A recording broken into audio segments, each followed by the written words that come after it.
dos, tres, cuatro, clap.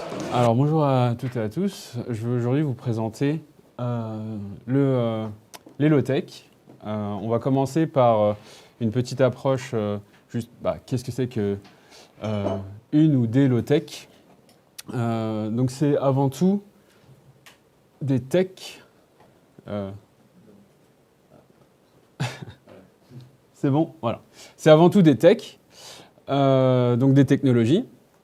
C'est un concept qui est apparu, alors il me semble, vers la fin des années 2000, par opposition au high-tech, qui demandent beaucoup de ressources, qui sont des technologies de pointe. Les low-tech, au contraire, sont des technologies plus faciles d'accès et plus conviviales. On verra dans le détail comment. Le mouvement low-tech, c'est un mouvement qui est focalisé sur la finitude du monde et de ses ressources. Et l'idée, c'est un peu de faire plus avec... ou de faire autant avec moins. Les deux choses auxquelles on a tendance à comparer les low-tech, c'est d'une part le DIY, do it yourself, les objets qu'on conçoit soi-même, même si ça peut s'appliquer à certains objets du DIY, c'est pas forcément le cas pour tous les objets low-tech qui demandent parfois une réelle expertise que tout le monde ne peut pas concevoir. Et d'autre part, il y a certains objets du do-it-yourself qui sont jetables ou qui, justement, ne tiennent pas compte des ressources utilisées et du coup, qui n'entrent pas dans la catégorie des low-tech. Donc, d'une part, ce n'est pas du do-it-yourself et d'autre part, ce ne sont pas des green tech parce que les green tech, en fait, c'est des high-tech, mais vertes, on va dire ça comme ça. Alors, les low-tech sont avant tout des tech, mais les low-tech ne sont pas que des tech. C'est aussi un mode de pensée qui est hérité de penseurs alternatifs des années 70.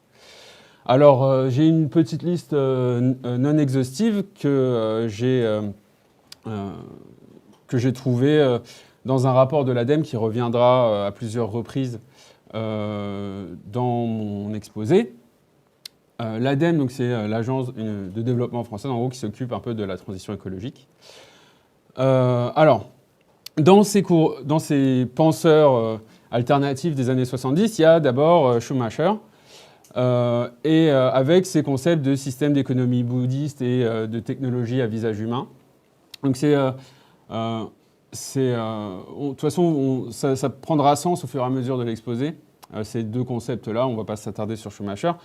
Ivan Illich, en revanche, on va prendre un peu plus de temps. Donc, dans Tools of Conviviality en 1973, il calcule la vitesse généralisée de la voiture par rapport à tout le temps qu'elle mobilise de sa création à son utilisation. Donc, tout ce temps, c'est le temps qu'il faut pour la concevoir, pour produire, pour extraire les matériaux, pour produire, et ensuite le temps qu'on passe à l'utiliser dans les bouchons, etc. Et il montre qu'en 1973, le vélo reste plus efficace en termes de temps et d'investissement en temps dans la société que la voiture.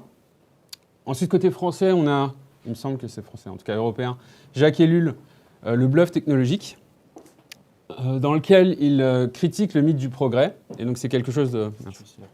Okay. Dans lequel il critique le mythe du progrès. Donc c'est quelque chose qui va revenir aussi souvent par rapport au low-tech. Et plaide que la technique n'est pas neutre et qu'il ne faut pas juste chercher une amélioration des techniques juste pour améliorer les techniques, mais que la technique doit être au service de projets qui sont conscients de leurs effets sur le monde. Et c'est quelque chose qui est fondamental dans les low-tech, encore une fois. Ensuite, le paradoxe de William, alors je ne sais pas comment ça se prononce, je crois que c'est Jevons ou Jevons. Et lui, ça c'est quelque chose qui est vraiment peut-être la première chose qu'on entend de la part des théoriciens contemporains des low-tech.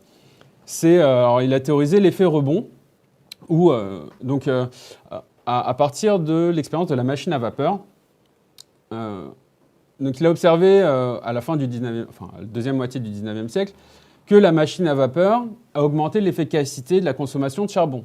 Donc idéalement, c'est bien, si on augmente l'efficacité de la consommation de charbon, c'est-à-dire qu'on a besoin de moins de charbon et que, en théorie, on en consomme moins et tout le monde se porte mieux. Mais paradoxalement, justement, d'où le paradoxe, ce qui s'est passé, c'est qu'en augmentant leur efficacité, la machine à vapeur a généralisé l'emploi du charbon. Et du coup, la consommation de charbon a été décuplée. Et c'est quelque chose que, quand on conçoit un objet low-tech, on essaye d'éviter, puisque, encore une fois, la finitude des ressources, c'est quelque chose de fondamental dans le mouvement low-tech. Ensuite, Ursula Franklin crée deux types de technologies, deux concepts de technologies qu'elle oppose. D'une part, les technologies holistiques, dont feraient partie les low-tech. Par exemple, donc pour Ursula Franklin, il y a les technologies de type artisanat. Et dans ces technologies, qu'est-ce qui se passe? Eh bien, les gens contrôlent le processus de leur propre travail, ont une implication, un contrôle sur leur travail, alors que dans les technologies, on va dire, de type high-tech, qu'elle appelle les technologies normatives, ces technologies-là ont tendance à créer une forme d'uniformité dans la manière d'effectuer une tâche quand on produit l'objet et aussi dans la manière de l'utiliser. Et ce sont plutôt des technologies asservissantes de ce point de vue. Voilà. Et enfin, dernier penseur que je voulais aborder dans les inspirations du mouvement low-tech, il y a Lewis Mumford, qui en 1965 explique que, et du coup c'est un peu dans le prolongement de ce que disait Ursula Franklin, la technique sert avant tout à centraliser et contrôler le pouvoir. Et lorsqu'une technique prend le dessus, il appelle ça une monotechnique. Lorsqu'une technique prend le pas sur toutes les autres, c'est un effet finalement négatif. Et il prône ce qu'il appelle les polytechniques, de type justement low-tech. Et la mégatechnique, la technologie moderne, est opposée également à high-tech, est opposée aux biotechnologies. Donc, s'inspirant des systèmes biologiques. Voilà. Donc c'est un bref panorama des inspirations du mouvement low-tech. Mais on va, dans l'exposé, plutôt se focaliser sur des applications très concrètes des low-tech. On va partir de très petites échelles, des choses que des personnes avec une expérience en bricolage plus ou moins grande peuvent construire. On va ensuite passer à des applications à l'échelle plus sociétale. Et une fois qu'on aura vu suffisamment d'exemples, on pourra théoriser plus largement ce que c'est que la pensée low-tech, ou en tout cas le système low-tech, considéré pas seulement du point de vue d'un ensemble d'objets, d'un ensemble de techniques, mais d'une manière de produire des objets, produire des techniques, et une manière de vivre aussi. Le premier exemple de logement qu'on peut considérer comme low-tech, c'est la tiny house. Alors la tiny house, en elle-même, n'est pas forcément low-tech. On peut la considérer comme low-tech lorsqu'on la considère comme une alternative à la construction d'une maison individuelle. Parmi les avantages des tiny house, c'est premièrement qu'elle est mobile, on peut la déplacer. On voit sur les côtés de l'image qu'elle est montée sur roue. Elle est éco-responsable puisque les matériaux qui sont utilisés, il n'y a pas de ciment, il n'y a pas de matériaux qui sont très compliqués à produire. On utilise principalement du bois et d'autres matériaux éco-sourcés. Et aussi, pour la plupart des gens, elle est moins chère à construire que le pavillon typique qu'on va construire en zone périurbaine ou en campagne. Deuxième exemple que tout le monde connaît bien aussi, qu'on trouve parfois en festival, qui est assez répandu, c'est les toilettes sèches. Alors là, c'est un exemple particulier de toilettes sèches. Alors on voit que... alors ça fait partie du dossier de presse d'un site que je présenterai plus en détail en conclusion. C'est le Low-Tech Lab. Et c'est des toilettes sèches à litière biométrisée, ou alors des TLB, toilettes sèches TLB. Le fonctionnement global, tout le monde sait comment ça marche, les toilettes sèches. Alors, qu'est-ce qu'elles permettent et en quoi elles sont low-tech? Elles permettent de réduire de 20% la consommation en eau d'un foyer. Elles permettent aussi de créer un humus utilisable pour le jardin. Et elles offrent un confort d'utilisation égal, voire supérieur aux toilettes classiques. Et Pourquoi? Parce que, on va le voir dans la manière dont fonctionnent ces toilettes-là, les TLB. Donc les excréments sont écoulés dans de l'eau par différents conduits dans de l'eau noire, dite noire. Ensuite, elles sont épurées par un processus un peu compliqué. Et du coup, ces eaux noires épurées deviennent ce qu'on appelle des boues d'épuration. Et ensuite, en respectant certaines conditions d'hygiène, pas non plus énormes, mais quand même restrictives, on peut les composter et les transformer en humus sans aucun pathogène, et du coup, qui n'a plus rien à voir avec les excréments initiaux. Et du coup, pourquoi ces toilettes sèches ont un plus grand confort d'agrément que des toilettes normales? C'est parce qu'elles ne nécessitent aucune ventilation et elles émettent très peu d'odeur.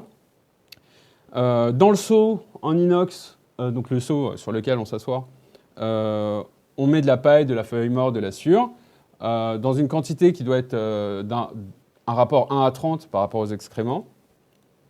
Et ensuite, il suffit de bien aérer et on a notre compost très facile à produire une fois qu'on maîtrise le processus. Donc, on a notre maison, on a nos toilettes. L'étape suivante, c'est son eau avec un chauffe-eau solaire. Donc ça, c'est un exemple type de chauffe-eau solaire. Alors un exemple, il y a plusieurs types de chauffe-eau solaire low-tech. C'est vraiment un exemple pareil pour les toilettes sèches. Les toilettes sèches que vous avez probablement déjà expérimentées n'étaient sûrement pas les mêmes que celles que je vous ai projetées juste avant. Donc si on prend un chauffe-eau solaire, ce chauffe-eau solaire, alors il est conçu à partir de matériaux de récupération. Donc ils mettent que voilà, c'est notamment des composants de réfrigérateurs recyclés. Donc c'est un chauffe-eau solaire. Pourquoi finalement c'est pertinent de faire des chauffe-eau solaires, notamment en France? C'est que dans le pays en moyenne, le soleil dispense à peu près 1000 watts par mètre carré. Et les panneaux solaires thermiques, du type de celui qui est utilisé dans le chauffe-eau solaire, permet de capter 800 watts par mètre carré. Donc c'est à peu près 80% de l'énergie solaire qui est convertie en chaleur. Alors que si on utilisait du photovoltaïque, on ne capterait que 200 watts par mètre carré, ce qui est 4 fois moins efficace. Et c'est du coup, à partir de matériaux de récupération, donc beaucoup moins coûteux, et donc, si c'est beaucoup moins coûteux, c'est très intéressant pour produire de l'eau chaude sanitaire. Alors, le fonctionnement, on va aller un peu plus vite que précédemment. On a un panneau thermique avec de l'huile qui passe et qui est chauffée dans ce panneau thermique, et cette huile ensuite circule dans l'eau et réchauffe l'eau. Voilà, c'est un processus très simple et très efficace pour chauffer l'eau. On allait trop vite. Voilà. Le purificateur d'eau, maintenant, toujours sur le thème de l'eau. Donc, on a de l'eau chaude.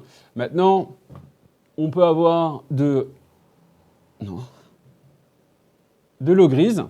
Et cette eau grise, on peut avoir envie de la réutiliser de manière à ne pas juste la rejeter dans la nature. Et pour ça, on peut utiliser un purificateur d'eau. Alors, les purificateurs d'eau utilisent en général, pour être pleinement low-tech, de la végétation locale. On n'est pas obligé d'importer des plantes ou des graines de je ne sais où dans le monde. Il suffit de trouver dans l'écosystème de là où on vit de quoi épurer son eau. Donc cette phytoépuration, elle est performante, elle ne demande pas d'entretien complexe et ne nécessite aucun apport d'énergie électrique. Alors, assez rapidement, on a des bactéries qui vont dégrader les particules organiques des eaux grises pour ensuite les rendre assimilables par le milieu naturel. Donc le substrat, c'est en gros l'équivalent du sol pour les plantes. Il est composé de gravier, de granulats. Et c'est dans ce gravier et ces granulats qu'habitent les bactéries. Les plantes ont leurs racines dans ce granulat et contribuent à justement permettre l'écoulement de l'eau d'un réservoir à l'autre et son épuration lors de cet écoulement. Voilà. Et ça permet aussi un auto-entretien du système. Donc il y a vraiment très peu d'efforts à faire pour épurer ces eaux grises. Ensuite, un autre exemple, alors un peu plus complexe, et sur lequel on reviendra un peu plus tard pour les personnes qui veulent plus d'inventions low-tech, c'est le désalinisateur d'eau. Alors j'ai trouvé 3 modèles sur le site du Low-Tech Lab. J'ai pris le plus complexe, juste histoire de vous montrer un peu. Donc c'est des tutoriels, il y a un ensemble de tutoriels sur ce site pour concevoir des objets low-tech. Et là, c'est donc un exemple de désalinisateur d'eau. Donc contrairement au chauffe-eau solaire, là, il y a un travail spécial à faire sur la chaleur, sur les rayons du soleil pour concentrer la chaleur. Et donc on concentre un maximum la chaleur produite par les rayons du soleil pour produire un maximum de chaleur qui va à nouveau chauffer une huile. Et cette huile qui est chauffée va conduire à l'évaporation de l'eau d'une des cuves vers l'autre dans laquelle elle va se déposer et qui permettra à des personnes qui habitent loin de l'eau, en France ou peut-être ailleurs, d'avoir de l'eau potable à partir de l'eau de mer. Ensuite, donc, on a traité de l'eau après la maison et les sanitaires. Maintenant, on va traiter de chaleur avec, avant la clim, le poêle. Et on a une alternative low-tech au poêle qu'on trouve dans la plupart des maisons individuelles. C'est un poêle qui est appelé le Poelito. Alors, il y a plusieurs types de poêles que j'ai trouvé qui étaient assez connus dans le milieu low-tech. Le Poelito, c'en est un. Et c'est un poêle assez intéressant parce que c'est un poêle, ce qu'on appelle un poêle de masse ou un poêle à inertie. Et en gros, un poêle de masse ou un poêle à inertie, pour être rapide, c'est on chauffe du bois dans le Poelito en particulier, on va chauffer une masse, donc ça va être des pierres, des briques ou du béton, pendant un certain temps. Et en fait, cette chaleur elle va s'emmagasiner dans cette masse. Et ensuite, cette masse va diffuser la chaleur progressivement sur plusieurs heures, ou en l'occurrence sur 24 heures avec le Poelito. Donc on a une flambée unique et intense chaque jour entre 1 et 3 heures, et ensuite une diffusion de chaleur sur 24 heures.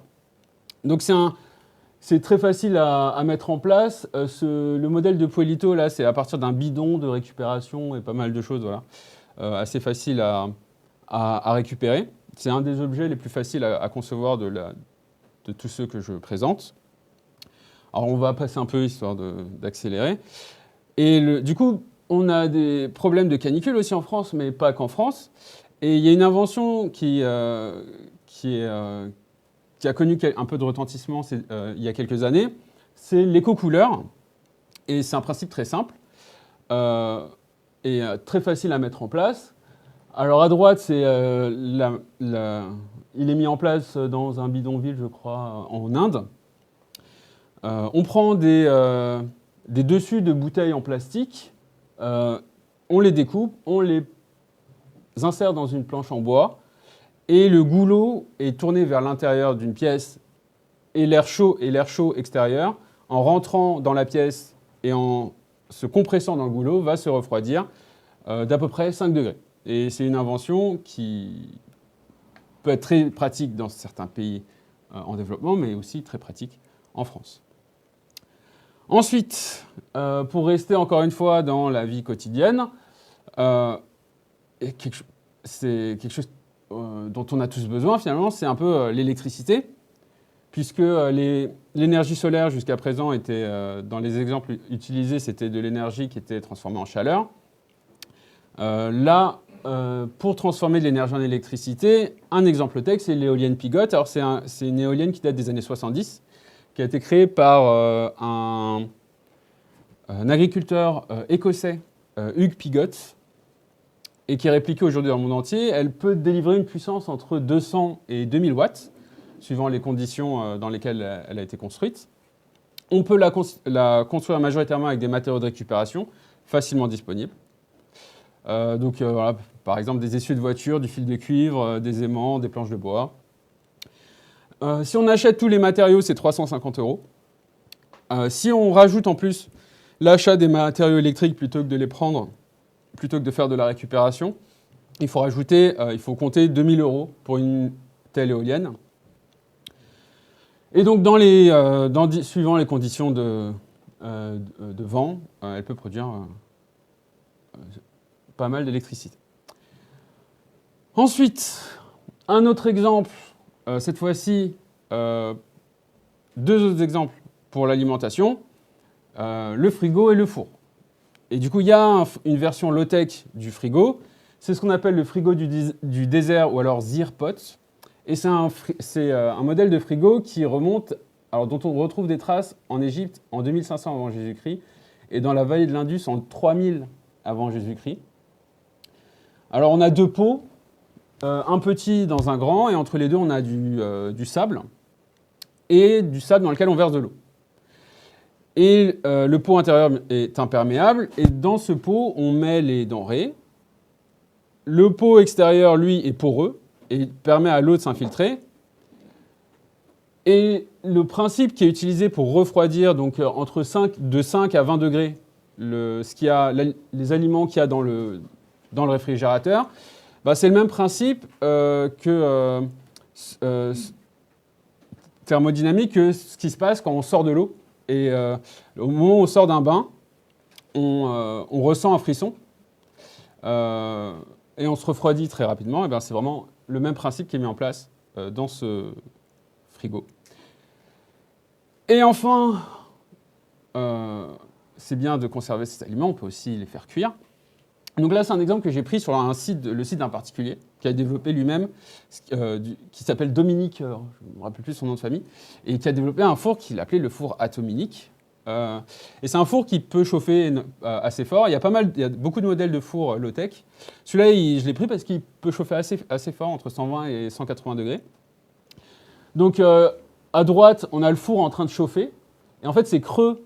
Le bas, au fond du four, c'est creux. Et on a la partie avec où on a la poêle à gauche, là. Donc, on met une plaque noire au fond. Cette plaque chauffe. On rajoute notre nourriture.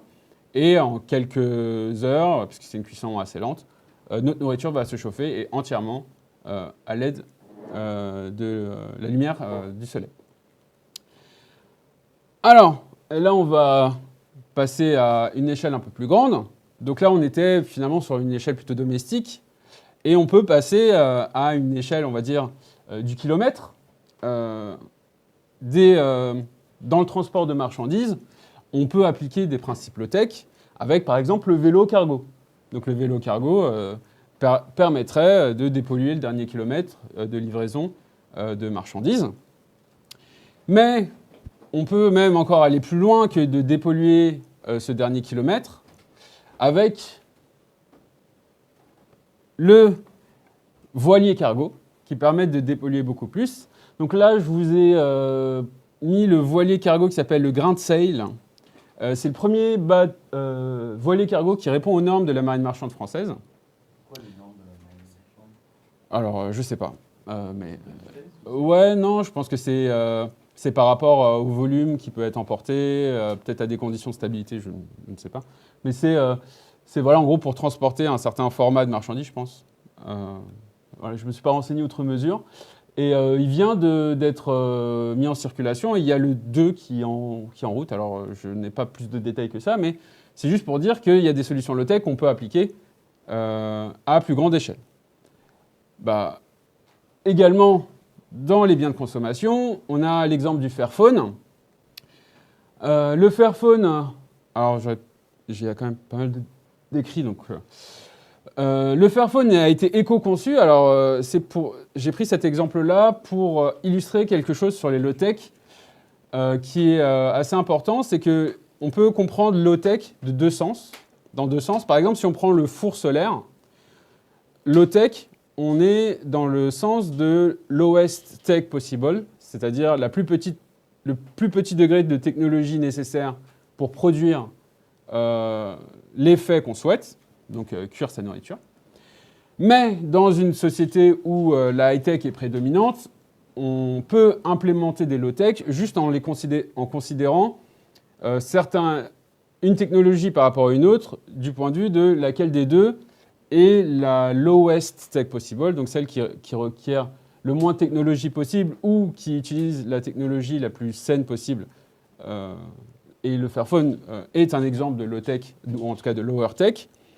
Et les Fairphones ont des processeurs qui sont conçus pour avoir une durée de vie plus longue, qui sont faciles à réparer parce qu'ils ont des pièces modulaires, qui utilisent plus de 70% de matériaux équitables, et un maximum de matériaux recyclés.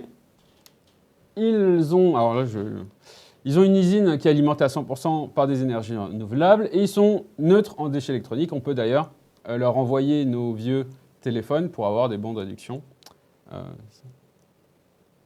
Voilà. Ensuite, un autre exemple de produit qui peut être tout à fait low-tech, c'est les cosmétiques, les produits d'hygiène, de beauté, ou même les produits de nettoyage. Et enfin, en agriculture, il y a des manières de faire de l'agriculture low-tech. J'ai pris deux exemples notables. Triticum, c'est une association de semences et de biodiversité. Alors, ce qu'ils font, c'est qu'ils ont des graines qui sont libres de droit et qui sont originaires de différentes régions de France. Et l'idée, c'est de faire repousser dans les différentes régions ces variétés qui sont plus compatibles avec l'écosystème de la zone agricole que par exemple le blé aux normes internationales. On va utiliser un blé qui est originaire, je ne sais rien, de telle ou telle région de France, qui va mieux être complémenté par l'écosystème de l'exploitation. Et on a aussi, sur le versant outillage, si on ne voit pas le nom, l'atelier paysan. Je ne sais pas, il a disparu. Voilà. Donc l'atelier paysan qui s'oppose un peu à la mécanisation qui a eu lieu en France et dans le monde développé depuis les années 70 de l'agriculture, en promouvant des techniques paysannes ancestrales qui sont parfois plus adaptées que les techniques machinistes. Et c'est quelque chose qu'on va aborder maintenant qu'on va changer un peu d'échelle. Et pour changer un peu d'échelle, pour passer à l'échelle sociétale, je me suis intéressé à une publication d'une revue qui s'appelle la revue Centralien. C'est un hors-série de cette revue qui a été publiée en 2016, dans lequel il y a pas mal d'ingénieurs, d'anciens centraliens, mais pas seulement, et des chercheurs qui ont publié sur les low-tech et sur différentes applications des low-tech à l'échelle sociétale. Et parmi ces centraliens qui sont intervenus dans ce rapport, il y a Philippe Bioui, qui est lui-même centralien et qui est un des penseurs majeurs des low-tech en France. Et le constat qui est fait dans ce rapport, c'est qu'on fait face à une crise double, qui est à la fois une crise un problème d'émission de CO2, mais aussi une crise due à la raréfaction des ressources. Et face à cette crise double, les low-tech apparaissent comme des solutions crédibles. Et dans cette revue, il y a deux parties que je n'ai pas abordées, mais qui sont très intéressantes. Donc il y aura un lien, encore une fois, à la fin de l'exposé. Il y a une brève histoire des choix technologiques mécanistes depuis les années 70 et aussi, surtout, peut-être, une critique du concept de troisième révolution industrielle de Jeremy Rifkin et en quoi cette troisième révolution industrielle, en fait, est pas possible. Et c'est une troisième révolution industrielle qui repose sur les green tech. Alors, on va essayer d'accélérer un peu. Alors, si on regarde l'automobile, pour commencer, une 2 chevaux des années 60 pesait 530 kg à vide, pouvait atteindre une vitesse de pointe de 95 km/h et consommait entre 5 et 6 litres d'essence au 100 km. Et elle date d'une époque où moins d'un Français sur deux disposait d'une voiture. Aujourd'hui, une voiture pèse en moyenne plus de 1300 kg. Elle peut atteindre une vitesse de pointe de 180 km/h et elle consomme entre 6 et 7 litres d'essence au 100 km. Et sachant que ça date de 2016. Depuis 2016, on a vu pas mal de SUV sortir, donc je pense que certaines de ces statistiques sur les voitures actuelles ont empiré. Et des mesures low-tech très, très simples, finalement, assez basiques, qu'on peut appliquer à l'automobile, qui est pourtant un domaine qu'on n'imagine pas forcément facile à verdir, bah, c'est une limitation de la vitesse à l'échelle européenne. Si on limite la vitesse à 130 km/h partout pour les véhicules particuliers et à 80 km/h pour les véhicules utilitaires, on peut aussi redimensionner les moteurs pour ne pas dépasser ces limites fixées. On n'a pas besoin de moteurs qui montent à 180 km/h si toutes les routes sont limitées à 130. Et là, il y a un exemple, c'est en Allemagne, où il y a encore des routes qui ne sont pas limitées. Mais si toutes les routes sont limitées, on peut mettre en place ces mesures-là. Les poids lourds sont déjà limités à 90, en théorie. Et l'idée, c'est de généraliser ces limitations. Et enfin, concevoir un peu à l'exemple du Fairphone, des voitures évolutives. L'idée, c'est un peu, derrière, c'est quand on construit une maison, quand on veut améliorer une maison meilleure, on n'est pas obligé de détruire sa maison et de reconstruire une maison nouvelle. Quand on achète une voiture et qu'on veut améliorer une voiture avec des performances améliorées, on n'a pas besoin de racheter une nouvelle voiture. Si on a une voiture évolutive, on peut immédiatement faire évoluer sa voiture sans avoir à l'emmener à la casse et en acheter une autre. Autre problème, le bâtiment. Et on a pris l'exemple de la tiny house en milieu rural, mais en ville, on peut tout à fait appliquer des solutions low-tech relativement facilement à une échelle relativement grande. La première chose, c'est le problème des déchets en ville dans le bâtiment.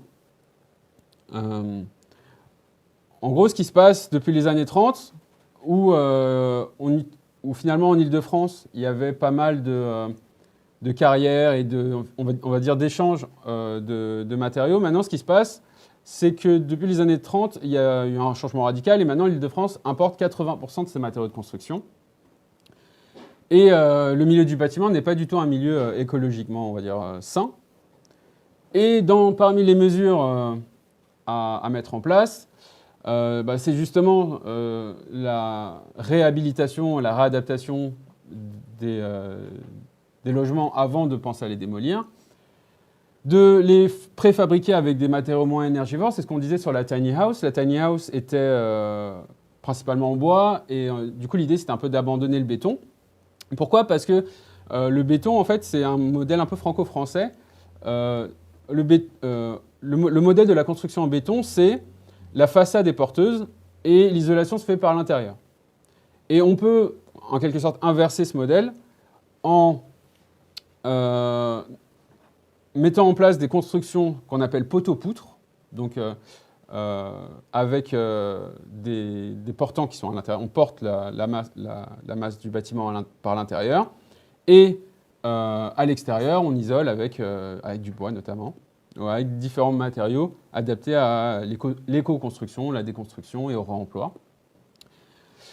Et après, il y a d'autres mesures, comme privilégier des villes moyennes et revitaliser les villes, mais on n'a pas le temps de passer plus de temps à consacrer à ça. La partie de l'article est facilement consultable avec le lien que vous verrez à la fin.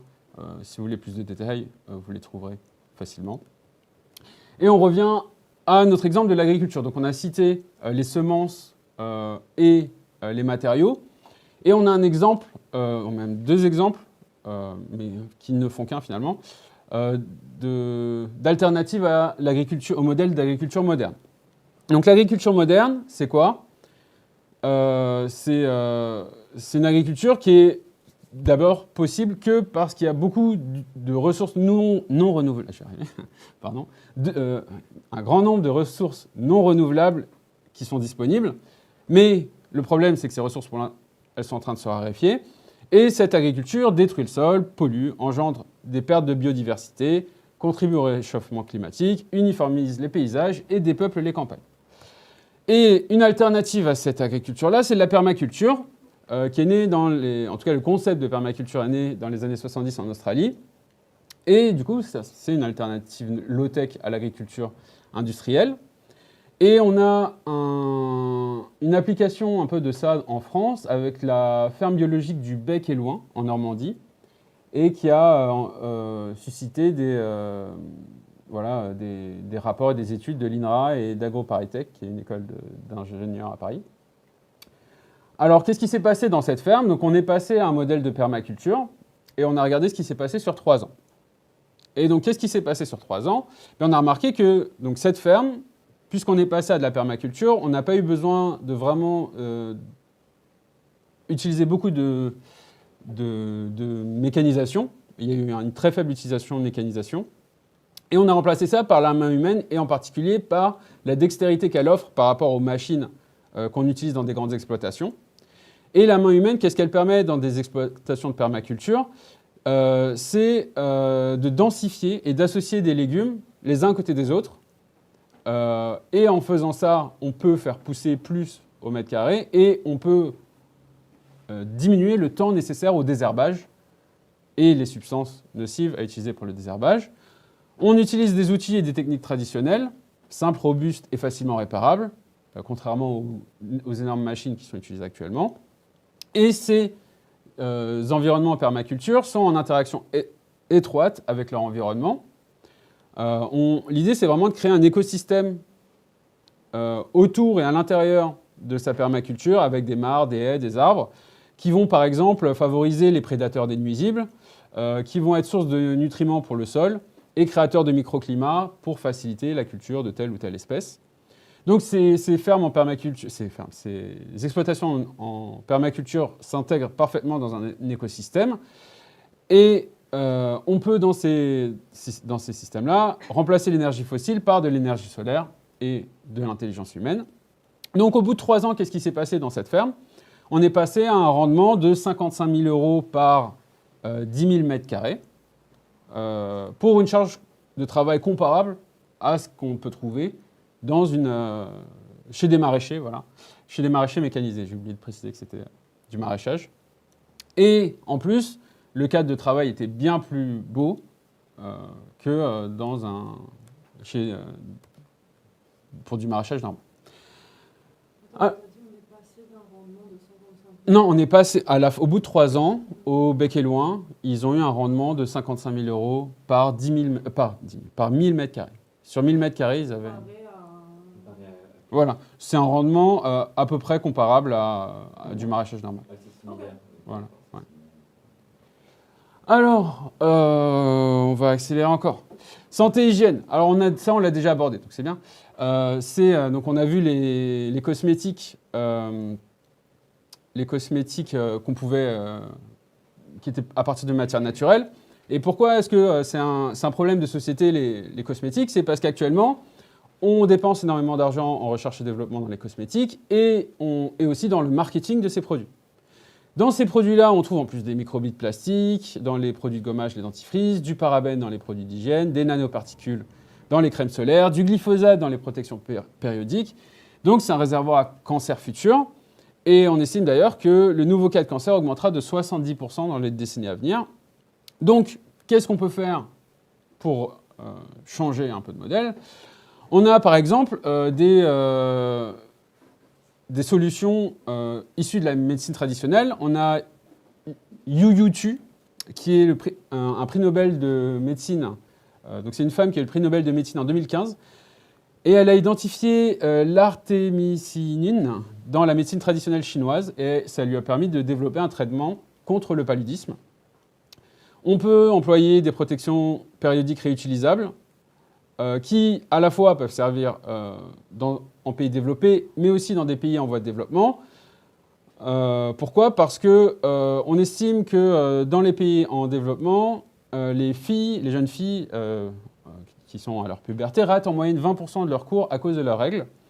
Et les protections périodiques jetables ne sont pas accessibles pour elles. Et on peut tout à fait concevoir des protections périodiques plus ou moins low-tech, mais en tout cas réutilisables, et donc facile à concevoir dans des pays en développement où les filles n'ont pas accès à des protections périodiques jetables, ou chez nous, où on a des machines à laver qui s'occupent très facilement de laver ces protections périodiques, contrairement aux protections périodiques réutilisables de nos aïeuls, qu'elles devaient ensuite laver comme tout le reste des vêtements.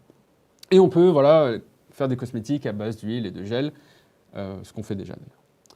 On peut faire ça, appliquer la low-tech même à la conception de logiciels avec ce qu'on appelle l'éco-conception logicielle. Voilà. On estime qu'en 2030, l'Internet et les objets qui sont en incluant les objets qui sont connectés, ça consommera autant d'électricité que toute l'humanité en 2008. Et les logiciels contribuent à cette consommation d'électricité. Alors, pour citer au moins deux solutions low-tech, c'est par exemple Facebook. Et finalement, c'est une seule solution. Facebook a modifié le code, a modifié son code avec son projet Hip Hop for PHP, qui lui a évité de construire un nouveau data center, qui est du coup les data centers qui sont très gourmands en électricité et en matériaux électroniques. Et si on veut généraliser un peu cette démarche, il y a un truc qui s'appelle le Green Code Label, qui est un référentiel de bonnes pratiques qu'on peut employer pour créer son code. Et c'est un label du coup facile à obtenir. J'ai combien de parties ici ? Alors, ouais, voilà. Avant-dernière partie de ce deuxièmement. C'est bon, on va finir dans les temps. Le chauffage. Non, pardon, le stockage thermique. Donc, on a abordé le cas de la climatisation et du chauffage dans la première partie avec des exemples finalement assez accessibles. Mais si on regarde à l'échelle d'une grande ville ou même à l'échelle d'un pays, en France, le confort thermique, donc qui inclut la climatisation et l'eau chaude, ça représente entre 40 et 45% de la demande finale d'énergie. Donc, c'est des électrons dont on a besoin pour se chauffer, se climatiser et chauffer son eau. Et pour cette production de chaleur, ou cette élimination de chaleur, on se concentre sur la production d'électrons, donc l'offre de production d'énergie, et pas tant sur la manière qu'on va avoir de produire cette chaleur. Et un exemple de solution, c'est low-tech, c'est les installations héliogéothermiques qui sont déjà prêtes pour une utilisation à grande échelle. Donc c'est quoi l'idée ? On va lier deux ressources différentes qui produisent de la chaleur. La lumière du soleil, qui est abondante mais intermittente, avec une énergie qui est toujours disponible mais qui se régénère moins vite, c'est la géothermie. Donc on peut tout à fait appliquer ça aux grandes agglomérations, alors pas dans des systèmes individuels où chacun va avoir son propre système, mais dans des groupements. Alors on peut installer des sondes géothermiques de moins de 2 cm de diamètre chacune sous des bâtiments avant leur construction, sous des parkings ou dans des installations spécifiques. Et du coup, ces sondes, elles ont 50 ans de durée de vie. On peut créer un réseau de circulation d'eau qui a une température différente du sol pour transporter la chaleur ensuite, pour chauffer ou refroidir les groupes de bâtiments. Donc il y a plein de solutions. Et ces solutions vraiment peuvent permettre dès maintenant de chauffer les bâtiments et l'eau dans les grandes villes. Pour finir, les déchets, qui sont aussi une grande préoccupation low-tech. Oui, c'est bon. Alors, dans les campagnes de réduction de déchets, on se concentre sur les déchets des particules. On estime qu'aujourd'hui, en France, il y a à peu près 1 kg de déchets par jour par personne. Voilà. Alors que, en vrai, c'est beaucoup plus. Parce que si on intègre les collectivités, le BTP, les déchets industriels, alors à ce moment-là, la production de déchets par habitant passe à 17 kg par jour. Alors c'est quand même bien, il ne faut pas s'arrêter de trier ces déchets, mais il faut se dire que ça représente 1/17e de tous les déchets par personne en France, ce que nous, on trie tous les jours. Et donc cette explosion de déchets, c'est surtout aussi une explosion de déchets électroniques dans ces dernières décennies, qui sont, eux, ces déchets électroniques très difficilement recyclables et extrêmement polluant. Donc qu'est-ce qu'on fait en ce moment? On se focalise beaucoup sur ce qu'on appelle les incinérateurs couplés à du tri mécanico-biologique. Le tri mécanico-biologique, c'est le TMB. Alors un exemple qui a fait un peu d'actualité, alors pas beaucoup, mais on a peut-être qui en a entendu parler, c'est le projet Sictom à Ivry-sur-Seine, dans le Val-de-Marne, qui a suscité beaucoup de débats. Et le problème du tri mécanico-biologique, dans l'idée, on prend les déchets, on les trie avec un tri mécanico-biologique et on produit du compost. Mais le problème, c'est que les agriculteurs ne veulent pas de ce compost parce qu'il est de mauvaise qualité, il contient énormément de plastique et du coup, en fait, il ne sert pas à grand-chose. Et du coup, des solutions low-tech à ce problème de déchets. Alors certes, la première solution low-tech, c'est une réduction à la source en utilisant des papiers cartons, en améliorant le tri notamment. Ou alors, si on pense plus largement, il y a certains objets dont on n'a pas besoin en permanence, on n'a pas tous besoin de s'acheter ou toute une perceuse. Il suffit de créer des circuits de réemploi ou certains matériaux ou certains objets qui nécessitent des matériaux polluants ou qui ont besoin de beaucoup de ressources. On puisse les réemployer, les réutiliser, les prêter, les louer. On peut aussi penser à des réseaux de réparation, c'est quelque chose d'ailleurs qui est en train d'être mis en place. Des systèmes d'emballage consignés, alors c'est quelque chose dont on a aussi beaucoup parlé, dont on a parlé, alors ça dépend où on s'informe. Ces dernières années, on peut généraliser le compostage, pareil, c'est quelque chose qui est en train d'être mis en place en France.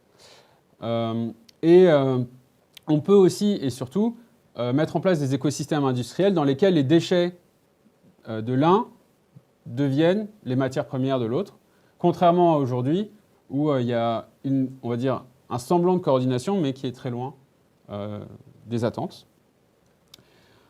Et enfin, maintenant, on va pouvoir arriver à la partie où on a suffisamment de matériaux pour définir un peu le système conceptuel low-tech. Alors avant d'aborder ça, c'est un ensemble. Alors j'ai pris ce schéma pareil, pas pareil. Ce schéma dans un rapport de l'ADEME qui est très intéressant, et dont vous aurez le lien à la fin. Donc c'est un rapport de l'ADEME qui est vraiment très intéressant d'un point de vue conceptuel, mais aussi du point de vue de la deuxième partie. Donc je me suis focalisé sur la revue Centralien, mais dans le rapport de l'ADEME, il y a aussi un état des lieux par domaine en France, qui vraiment élargit et qui est plus récent aussi que la revue Centralien. Tout ce que j'ai dit dans la deuxième partie. Donc là, on a plein d'acteurs low-tech. Alors dedans, on a EDF, Bouygues, Decathlon. Donc c'est des acteurs plus ou moins proches de la pensée low-tech. Mais il y a un début d'écosystème low-tech en France. Alors finalement, pour faire un peu la synthèse de toute cette énumération de plein de choses low-tech, de la plus spécifique à la plus applicable de manière générale ou sociétale, il y a vraiment trois obligations pour qu'un objet soit considéré comme low-tech. Il faut qu'il soit utile, il faut qu'il soit accessible et il faut qu'il soit durable. Je l'ai dit en introduction, la focalisation des low-tech, c'est principalement sur la finitude des ressources. Et chez les acteurs du low-tech ou de la low-tech, voilà, il y a deux choses qui cherchent absolument à éviter. C'est le low-tech washing. Donc, le fait que le low-tech cesse de vouloir dire ce qu'il veut dire actuellement, donc c'est-à-dire des conceptions utiles, accessibles et durables, pour finalement devenir un peu comme du greenwashing. Et la deuxième chose qu'ils cherchent absolument à éviter, c'est l'effet rebond, dont on a parlé avec les machines à vapeur, en considérant vraiment les créations low-tech comme faisant partie d'un système et en demandant à n'importe quel concepteur low-tech de prendre du recul et de considérer le cadre dans lequel sa création va s'insérer. Donc, la première étape, on va dire, de la démarche low-tech, c'est une remise en question des besoins. Donc on a déjà parlé de lower, lowest tech possible. L'idée, c'est si je veux accomplir tel objectif avec telle technique, avec tel objet, quel est le degré minimal de technologie dont j'ai besoin? Et c'est ce degré minimal que je vais viser. Donc on veut un système le plus simple possible, mais du coup aussi le plus accessible possible. Et puisqu'on prend en compte l'environnement dans lequel cet objet va être utilisé, il n'y a pas de raison qu'on ne prenne pas aussi en compte l'environnement dans lequel il est créé. Et les objets low-tech, l'idée, c'est de privilégier le capital humain, social et environnemental pour financer ces objets, pour la création de ces objets, et au détriment du capital technologique et économique qui sont moins intéressants, qui sont moins importants. Voilà. La deuxième chose, c'est qu'on remet en cause la neutralité technologique, avec notamment les conséquences sociales des technologies. Alors, dans les discours du progrès, on dit toujours, voilà, il y a un problème, mais on a des technologies qui commencent à y répondre et on a l'espoir, vague, plus ou moins vague, que plus tard, la solution sera trouvée, on va trouver l'invention miracle qui va changer le monde. Et ce n'est pas du tout quelque chose qui est partagé par les low-tech. Pour sauver le monde, l'idée low-tech, c'est justement, au contraire, qu'on va limiter les high-tech et tout ce qu'elles demandent au monde en termes de ressources, en termes d'exploitation humaine, en termes de pollution. Et on va limiter vraiment les high-tech uniquement aux domaines où elles sont nécessaires. Et pour innover, justement, dans le low-tech, on va s'inspirer du passé, de techniques oubliées, comme par exemple l'atelier paysan, qui utilise des techniques artisanales plutôt que les machines de la révolution agricole depuis les années 70. Et un peu l'idée, si on va dire d'un point de vue de la technologie, c'est un objet low-tech est parfait quand à la fois il n'y a rien à ajouter, mais il n'y a rien à enlever de cet objet. C'est vraiment exactement ce dont on a besoin, ni plus ni moins. Et la dernière chose, c'est dans les limites des technologies, c'est aussi remettre en question cette foi qu'on a dans la technologie et dans le progrès, c'est on vit dans un monde où certains croient que un jour on pourra tout contrôler, tout comprendre de l'univers et des choses. Et l'idée aussi des low-tech, c'est de faire preuve d'un peu de... je n'en trouve pas le mot. D'humilité. Voilà, merci. Bien, le deuxième grand axe conceptuel des low-tech, c'est justement le milieu. Donc on en a parlé avec le milieu humain, mais on a aussi parlé en termes écologiques par rapport à l'agriculture notamment. On veut réduire l'impact environnemental autour de nous, quand on est dans le mouvement low-tech, justement par rapport à la finitude des ressources, mais c'est aussi applicable aux problèmes de production de CO2. Comment on réduit cet impact environnemental dans les low-tech? Donc, l'idée, c'est pas juste seulement de faire des objets qui nécessitent moins de ressources, c'est aussi juste de consommer moins, et du coup de produire moins, et de produire des objets plus durables, pour réduire l'impact environnemental de ce qu'on crée, et aussi, du coup, l'impact local, puisque lorsqu'on crée en low-tech, on crée dans un système, donc en agriculture, dans ce qu'on appelle une biorégion. Par exemple, dans le système de filtration dont j'ai parlé dans le grand 1, c'est des plantes locales qui font la filtration. Dans le low-tech, on veut aussi faire local autant que possible et limiter justement les externalités environnementales, notamment ce qu'on appelle le recyclage. Et c'est là vraiment que les low-tech s'opposent aux green tech. Donc, par exemple, les éoliennes ou les batteries électriques font partie de ce qu'on appelle les green tech. Mais pour produire ces éoliennes, ces batteries, il faut des mines en RDC, par exemple, qui sont, où les travailleurs sont exploités, où c'est du minage sauvage avec beaucoup de rejets polluants qui polluent tous les cours d'eau environnants et qui rendent malades les travailleurs. Donc les green tech amènent avec elles beaucoup de problématiques sociales, humaines et politiques. Mais si les low-tech, finalement, gardent une certaine méfiance envers des green tech, elles les acceptent quand même parce que, dans une certaine mesure, et dans un emploi, on va dire, intelligent, elles ont leur place dans un monde meilleur.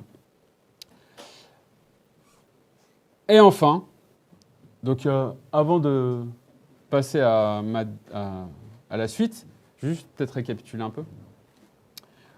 L'idée, ici, c'était vraiment de se dire, quand on crée des low-tech, on va d'abord remettre en question le cadre humain et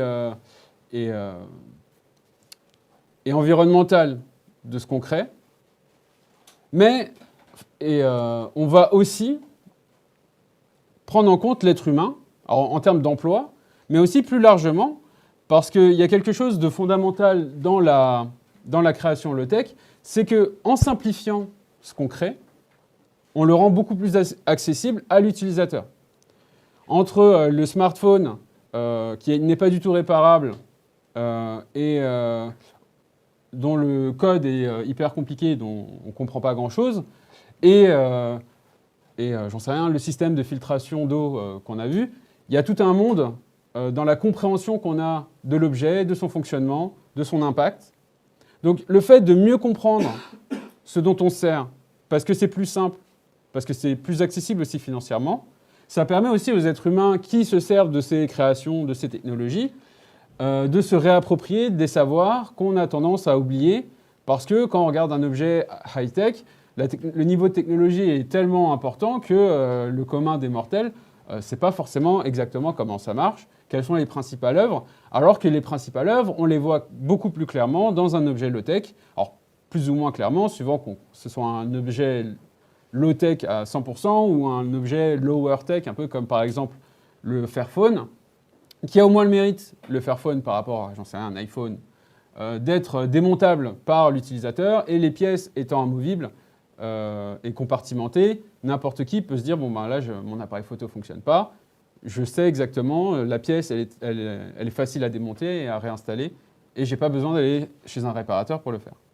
Donc on devient acteur de l'utilisation des objets low-tech d'une manière qui n'a plus rien à voir avec finalement la passivité qu'on a face aux objets high-tech qu'on ne comprend pas forcément.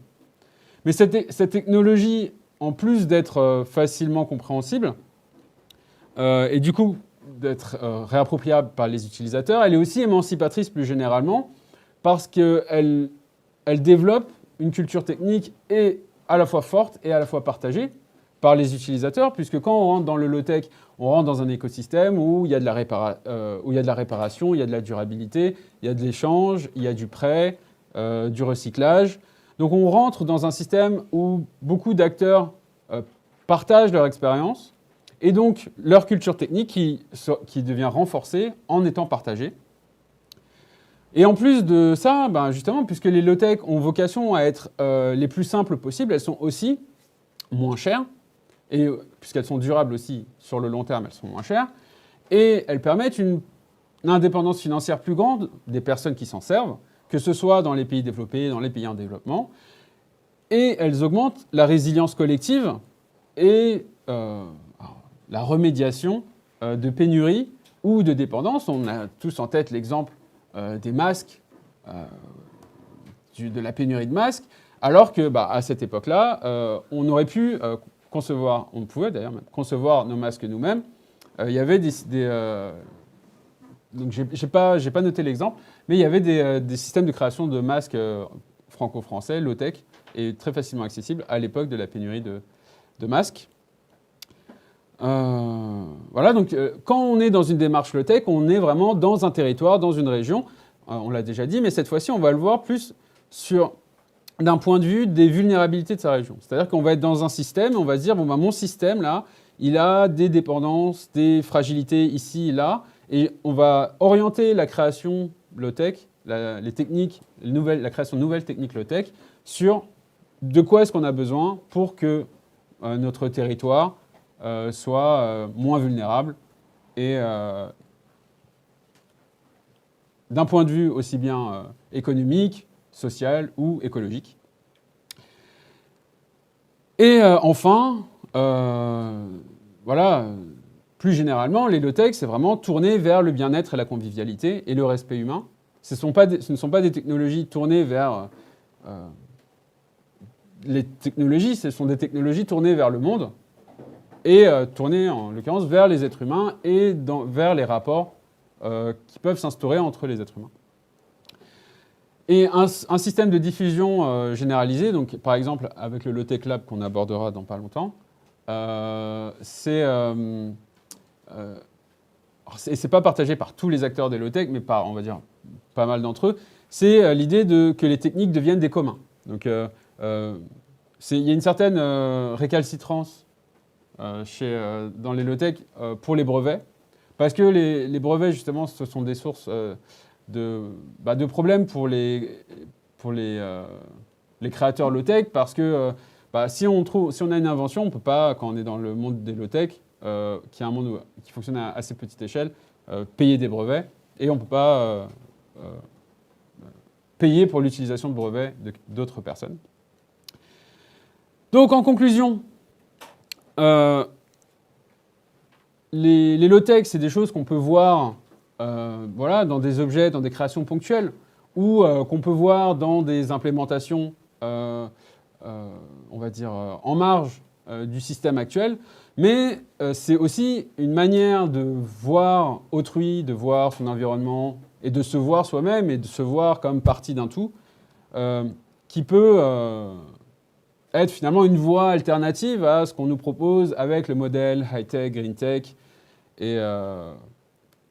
Mais le problème, c'est qu'il y a quand même quelques freins, notamment réglementaires, au développement des low-tech. J'ai oublié de mettre la suite. Voilà, des freins réglementaires. Donc la législation n'est pas très adaptée aux pratiques low-tech. Il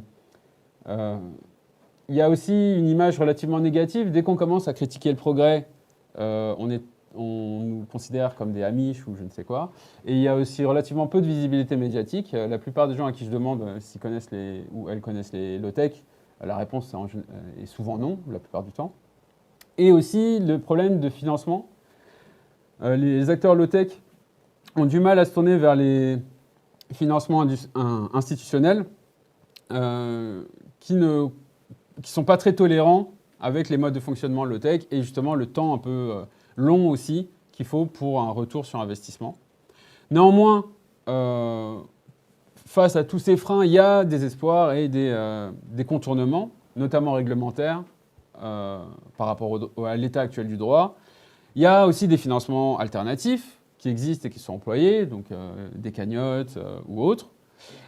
Et pour ce qui est de l'acceptation finalement par les utilisateurs finaux, par les gens, par les consommateurs, par les citoyens, les potentialités du mouvement low-tech sont quand même très fortes, en termes notamment d'imaginaire et en termes de possibilités. Alors, Damasio notamment a écrit sur les low-tech dans une revue, alors je ne me rappelle plus, dans Socialterre, un hors-série de la revue Socialterre,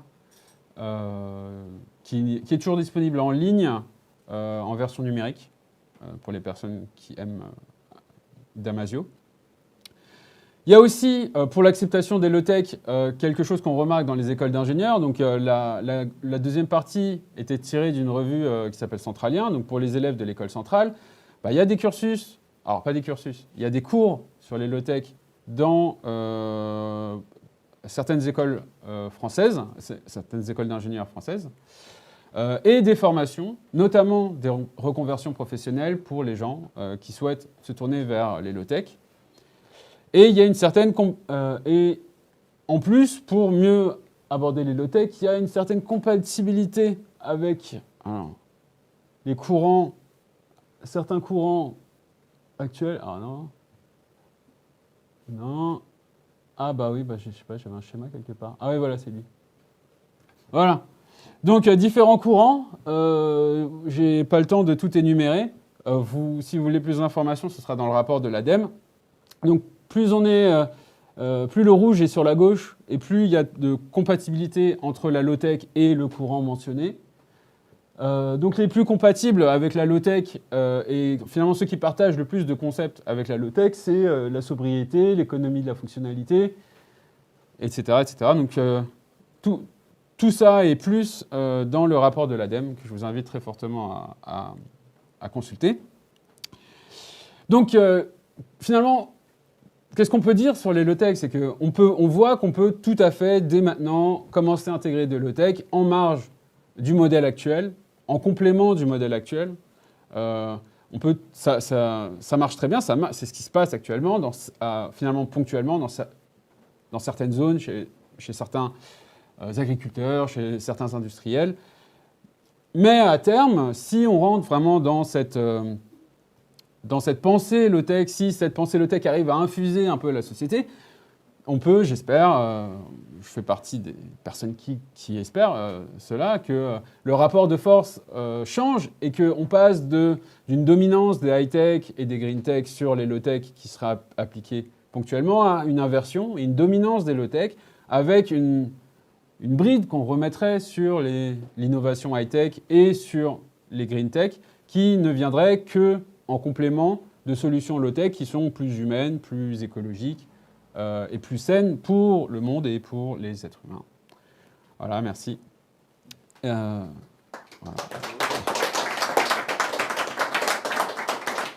Alors, avant de conclure, mes sources ici sont... avant de conclure, j'ai conclu, juste post-conclusion. PS. Voilà toutes mes sources. J'ai une URL là, j'ai un QR code qui arrive juste après. Donc les sources, elles sont là, donc il y a pas mal de choses. Le rapport de l'ADEME, il est en 3 parties. Il y a un résumé pour les paresseux et les paresseuses. Il y a le rapport au complet et il y a un état des lieux des différents domaines en France. Faut savoir que l'ADEME, c'est... si vous allez sur le site de l'OCDE et que vous cherchez des infos sur les low-tech, c'est l'ADEME qui s'en est occupé. Parce que voilà, il y a vraiment un important écosystème low-tech en France. Et du coup, pour les personnes qui veulent aller plus loin, donc on a plusieurs exemples avec des documentaires Arte à l'appui sur le web. Donc les 3 premiers exemples, c'est sur le site Reporter. Le Nomade des mers, donc c'est par un des fondateurs du Low-Tech Lab. C'est un voilier qui a fait le tour du monde pour voir différentes innovations low-tech un peu partout et les mettre en pratique sur le voilier en autonomie en mer. Ensuite, il y a Biosphère du désert où on a un couple qui s'est installé, et pareil, c'est sur Arte, qui s'est installé dans le désert, je crois un désert, je ne sais plus, californien ou mexicain, en autonomie dans leur habitat. Et comment ça s'est passé pour eux. Donc vous avez la version courte sur Reporter, ou vous pouvez regarder le reportage sur Arte. Et du coup, ce couple, donc ils ont fini Biosphère du désert, et leur prochaine étape, c'est justement un habitat moins sauvage, mais plus corsé. C'est comment vivre de manière low-tech en ville. Donc c'est dans un appartement à Paris. Donc le projet est, je crois, pour 2024. Et pour les personnes qui veulent entrer dans les low-tech d'une manière ou d'une autre, il y a un guide pareil sur Reporter qui vous donne pas mal d'orientations suivant le cas dans lequel vous êtes. Et pour des questions plus théoriques, vous avez un theconversation.com où vous avez pas mal de théories, notamment voilà, économiques, sur ce qu'on peut faire avec les low-tech. Donc, comme promis, les QR codes, voilà, pour les personnes qui veulent accéder dès maintenant. Et voilà, merci, et j'espère que ça vous a plu. Merci.